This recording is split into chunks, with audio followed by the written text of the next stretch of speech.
এই কাল নাগিনি, তুই আমার স্বামীকে কেন ছবল মেরেছিস? তুই জানিস না যে ওটা আমার স্বামী?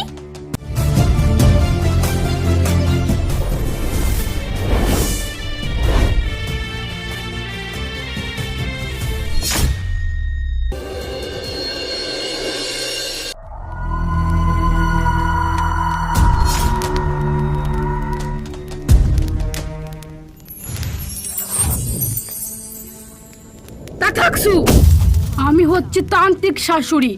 আমি দেখতে চাই যে নাগিন কোথায় আছে।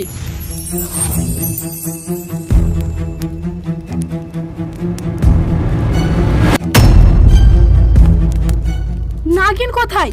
এটা কার মুখ? আমি নাগিনকে দেখতে চাই। নাগিন কোথায়?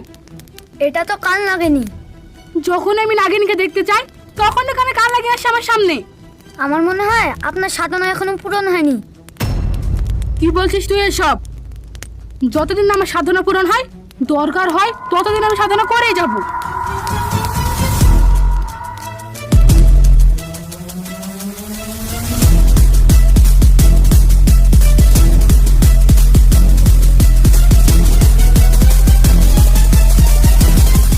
মা, আপনি এখন এখানে বসে সাধনা করছেন? হ্যাঁ, আমি সাধনা করছি। যতদিন পর্যন্ত ওই নাগিনকে আমার হাতের মুঠোয় না আনতে পারছি ততদিন আমি সাধনা করেই যাব। আপনি শুধু শুধু নাগিনের পিছু নিচ্ছেন। আপনি নাগিনকে কোনোদিনও ধরতে পারবেন না। বাজে কথা বলো না। আমার সাধনা আমি কোনোদিনও বিফলে যেতে দেব না। যত সময় লাগে লাগুক, আমি সাধনা করেই যাব। নাগিনকে আমার চাই। না, আপনি কোনোদিনও পারবেন না।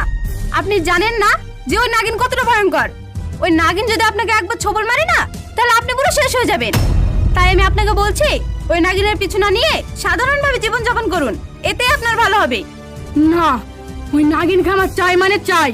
ওই নাগিনকে আমি মন্ত্র পড়ে আমার হাতের মুঠোয় বন্দি করব। সেটা কোনোদিনও সম্ভব হবে না। কি বলতে চাচ্ছ তুমি? না মা, আমি বলতে চাচ্ছি যে রান্না হয়ে গেছে, চলেন বাড়ি চলেন। না, আমি যাব না। আহা মা, শুধু বাচ্চাদের মতো জেদ করে। আসেন তো। আমাকে ছেড়ে দাও, আমি যাব না। আপনার জন্য অনেক ভালো ভালো রান্না করেছি, চলেন তো গিয়ে খাবেন। এটা আমি কি দেখলাম? তার মানে এই তান্ত্রিকের ছেলের বই নাগিন। বাহ, এটা তো আমার জন্য একটা সুবর্ণ সুযোগ। এই সুযোগটাকেই আমি কাজে লাগাবো। তান্ত্রিক তো নিশ্চয়ই জানে না যে তার ছেলের বউ একটা ইচ্ছাধারিণী নাগিন। আমি যদি এটা বলে দিই, না না না না, আমি কেন বলতে যাব? এখান থেকেই আমি আমার প্রতিশোধ নেব। এখন আমি গিয়ে ওই তান্ত্রিকের ছেলেকে ছবল দেবো, তারপরেই খেলা শুরু হয়ে যাবে।